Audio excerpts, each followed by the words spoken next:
J'ai toujours pensé que je croyais à ce genre de choses, et depuis que cela m'est arrivé, je fais tout mon possible pour rationaliser ce que j'ai vu.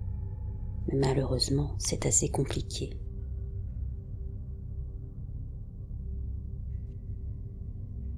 C'est arrivé il y a 3 jours. Il était 23h30 et je sortais mon chien. Mon compagnon et moi vivons sur un terrain d'environ 4 acres. Nous avons un champ envahi par la végétation au loin. Ce n'est pas très éloigné de la maison. Ce jour-là, je portais une de ces lampes de poche à projecteur. Elle est si puissante que vous pouvez voir le faisceau traverser le ciel obscur. Lorsque je suis arrivé près du champ, j'ai commencé à l'éclairer avec la lampe de poche, et ce que j'ai vu ensuite m'a complètement terrifié. Il y avait là une créature qui marchait dans le champ. Elle avait une tête de forme humaine, mais ses yeux, ceux-ci n'étaient pas normaux. Ils étaient plus qu'étranges. Ils étaient si grands qu'ils occupaient la majorité de son visage. De plus, ils brillaient beaucoup. C'était une lueur perçante. Je sais que les lampes de poche peuvent créer un certain type d'éclat réfléchissant, mais là, c'était différent. C'était presque comme si la lumière sortait de ses yeux. Je vis dans une région boisée et j'ai donc été en contact avec de nombreux animaux la nuit, mais ce que j'ai vu n'étaient pas les yeux d'un animal. C'est bizarre, je ne sais pas si cette chose avait une bouche. En tout cas, je ne m'en rappelle pas, mais c'est peut-être parce que j'étais tellement fixé sur ses yeux anormalement grands que je ne faisais pas attention au bas de son visage. Ses yeux avaient cet air choqué mais maléfique. Cette expression m'a vraiment frappée parce qu'elle était si étrange. Maintenant, passons au corps. Même si le champ envahi par la végétation couvrait une partie de celui-ci, je pouvais encore en distinguer la forme. Il était de forme humaine, mais ses extrémités étaient anormalement longues. Les bras étaient trop longs pour son corps. J'ai vérifié la hauteur de l'herbe envahissante le lendemain, et j'ai estimé que la créature mesurait environ 1,80 m. La façon dont elle marchait me terrifiait. Son visage était face à moi et il marchait de côté en me fixant. Je dois admettre que j'ai eu tellement peur que j'ai baissé la lampe de poche au sol, mais j'ai eu assez de courage pour la relever après quelques secondes et éclairer à nouveau. Il s'était déplacé un peu plus loin dans le champ, mais il marchait toujours de côté et me fixait de ses yeux horribles. Inutile de dire que je n'ai pas traîné plus longtemps là-bas et que j'ai emmené mon chien au plus vite à l'intérieur après ça, tant j'étais terrifiée. Suite à cette rencontre, j'ai fait beaucoup de recherches en ligne et je n'arrive pas à comprendre ce qu'était cette chose. J'en ai bien sûr parlé à mon compagnon qui m'a dit que j'avais peut-être halluciné et que c'était sûrement un animal. Cependant, je suis sûre que ce n'était ni animal ni humain. En tout cas, j'espère surtout ne plus jamais revoir cette créature.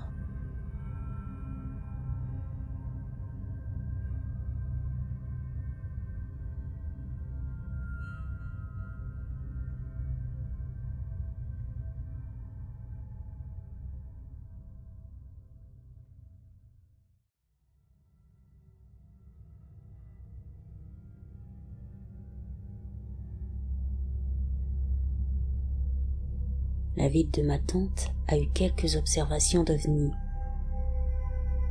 Elle vit au Mexique, à Tonalá dans le Chiapas.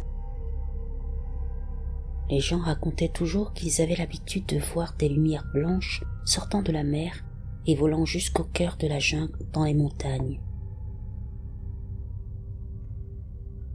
On m'a raconté qu'un jour, une jeune femme est allée faire sa sieste avec son enfant. Elle a fermé toutes les portes et les fenêtres et elle s'est endormie, tout comme le garçon. Quand elle s'est réveillée, elle n'a pas trouvé celui-ci. Elle a eu peur.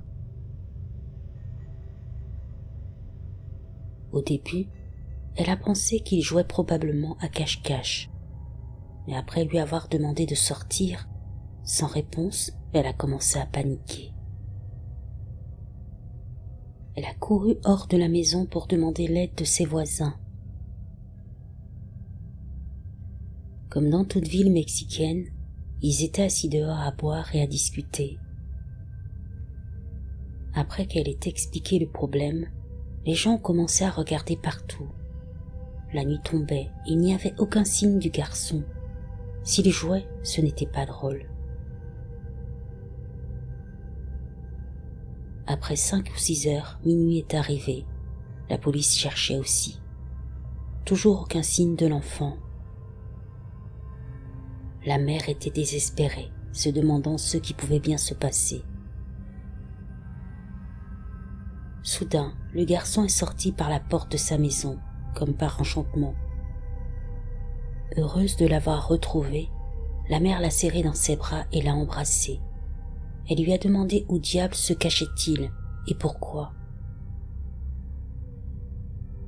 Sa réponse a étonné beaucoup de gens du quartier.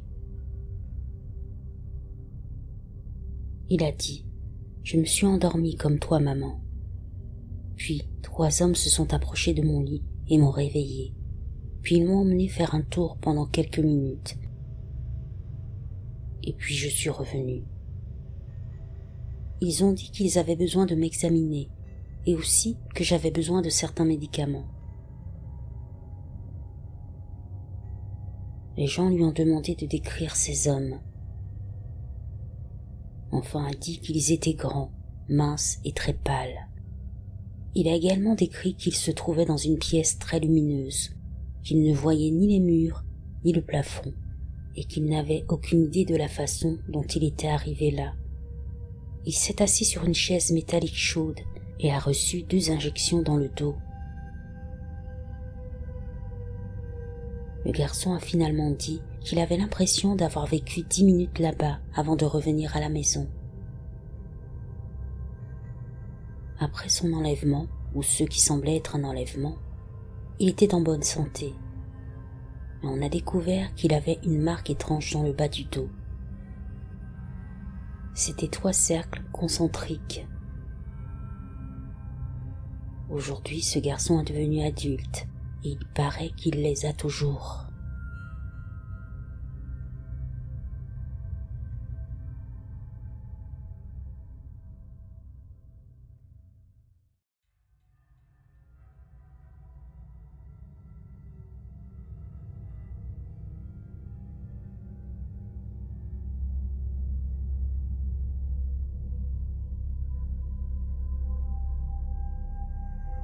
Ma mère est très croyante. Elle a grandi dans une famille baptiste. Malgré son éducation stricte, elle s'est toujours intéressée aux extraterrestres.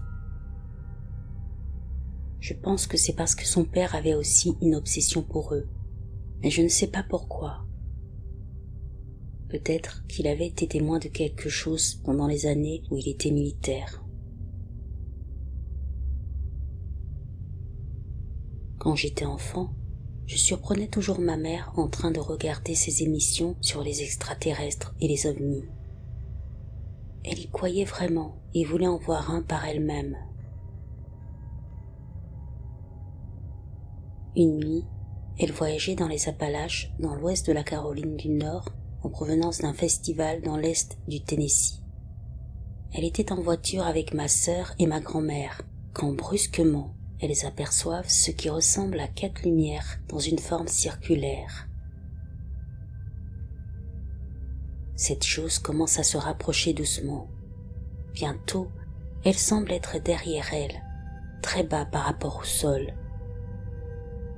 Ma mère ouvre le toit ouvrant et les fenêtres, mais il n'y a aucun son provenant de ce qui est en train de se produire. Puis, quelque chose que ma mère décrit comme une colonne blanche opaque descend sur la route derrière sa voiture. Ça semble la suivre, et c'est comme si la distance entre la colonne blanche et la voiture ne changeait pas. En un instant, ma mère est passée de la curiosité à la panique. Je pense que le temps total où elle a été suivie était probablement inférieur à 1 minute. Finalement, tout a disparu sans laisser de traces. Quand ma mère est rentrée à la maison ce soir-là et qu'elle m'en a parlé, je pensais qu'elle serait excitée, mais elle semblait plutôt morte de peur. Elle a dit qu'elle avait toujours voulu voir un ovni, mais que cette expérience l'avait terrifiée. Je me souviens qu'elle s'est plainte de ne pas pouvoir dormir les nuits suivantes. Elle semblait toujours perturbée par cette histoire. C'était il y a une dizaine d'années, et depuis cette expérience étrange, son obsession pour les ovnis n'a plus été aussi intense.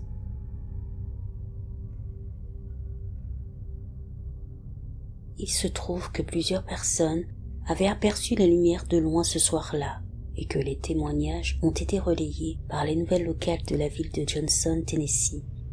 Mais malheureusement, je n'ai pas pu trouver le rapport en ligne.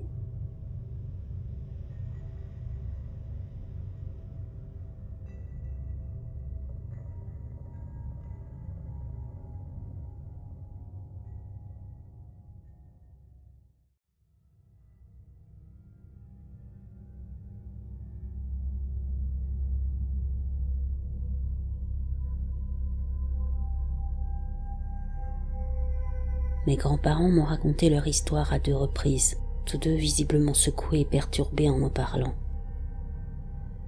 Ils ont divorcé peu après cet incident, mais leurs histoires sont restées remarquablement les mêmes. Ils se rendaient en voiture chez des amis pour un week-end. Alors qu'ils roulaient tranquillement, ils virent ce qu'ils pensaient être des phares qui les suivaient pendant quelques kilomètres. Les lumières se rapprochaient, puis revenaient en arrière et recommençaient le même petit manège pendant près de 30 kilomètres, avant que mon grand-père, qui est un homme au caractère bien trempé, ne gare sa voiture, prête à affronter ces gens qui les talonnaient.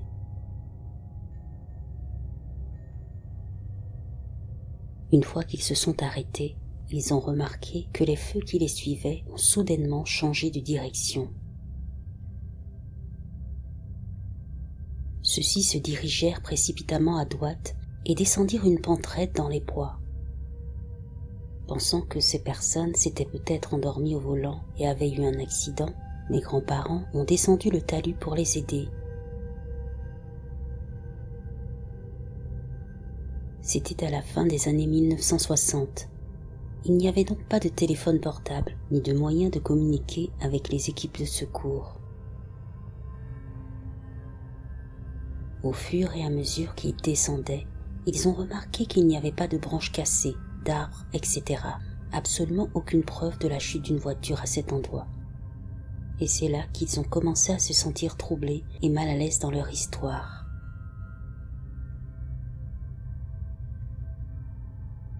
Ils ont tous les deux affirmé avoir entendu un bourdonnement derrière eux, et en se retournant, ils se sont immédiatement réveillés dans leur voiture 6 à 7 heures plus tard et à environ 90 km à l'ouest du domicile de leurs amis.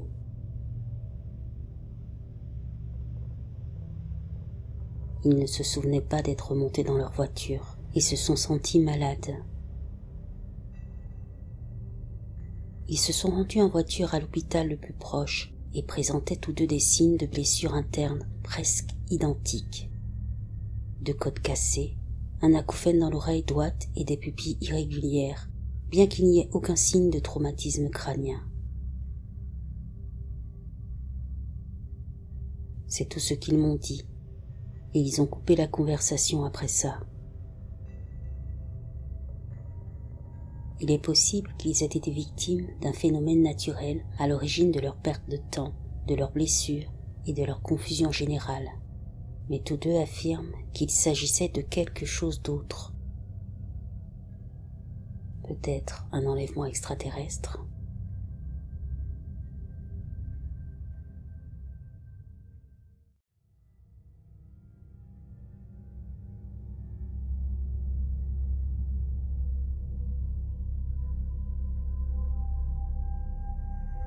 Quand j'avais 18 ans, j'ai fait mon premier voyage seul du Montana à Seattle.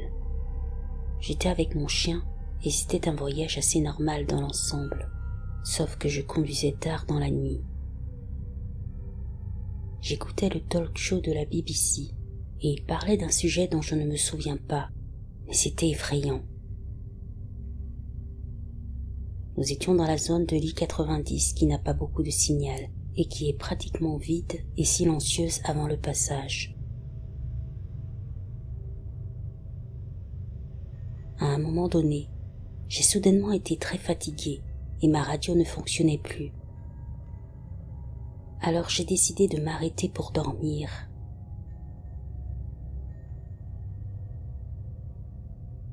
Je me suis arrêtée sur une sortie déserte sans service avant la ville de Clay Hellam. Je crois que ça s'appelait 6 Mile Road ou quelque chose comme ça. Quoi qu'il en soit, il faisait extrêmement sombre. Je ne pouvais rien voir sur les côtés ou devant moi. Il y avait du brouillard sur la route juste devant mes phares. Il n'y avait absolument rien autour de moi à 1 kilomètre à la ronde et la route ne bifurquait nulle part. Après un bon moment, je me suis arrêtée devant un énorme entrepôt blanc et gris sans fenêtre. Il y avait plusieurs camionnettes blanches et des voitures garées autour.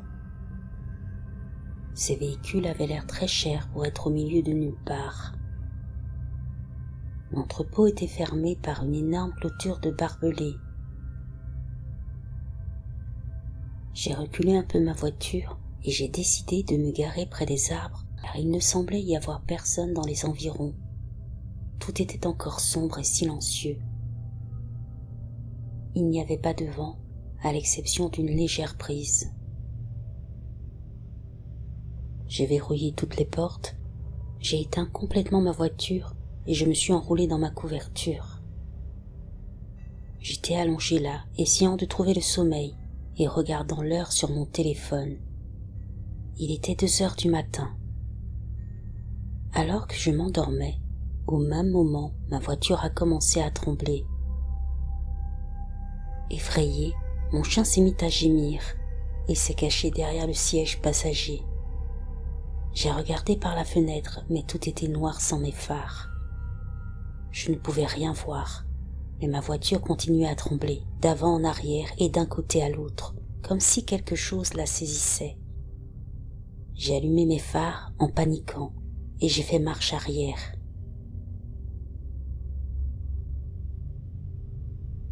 Il n'y avait toujours rien autour de moi, à l'exception de l'installation étrange. Il n'y avait pas d'animaux, pas d'êtres humains. Ma voiture a cessé de trembler dès que j'ai fait marche arrière. J'étais terrifié comme jamais je ne l'avais été. J'ai eu l'impression qu'on m'observait et que je n'étais pas censé être là. J'ai quitté la zone aussi vite que possible. Lorsque j'ai repris la route, j'ai remarqué que l'heure de ma voiture affichait maintenant 4h30 et qu'il me manquait 1/4 de réservoir d'essence. Le jour se levait déjà. Je ne me rappelle pas être allé quelque part et l'heure de mon téléphone correspondait à celle de la voiture. Il n'y avait qu'1 heure de décalage horaire entre le Montana et l'Ouest américain, donc ce n'était pas ça. Je ne sais toujours pas à ce jour ce qui s'est passé là-bas. Il y a 1 an, j'avais essayé de rechercher la région avec mon ex sur Google Maps et j'avais trouvé une installation gouvernementale bizarre près de Clay Hellam avec un nom bizarre qui pourrait être l'entrepôt où je suis allé. Je vais essayer de le retrouver. Ça ressemble vraiment à quelque chose que je n'aurais pas dû voir.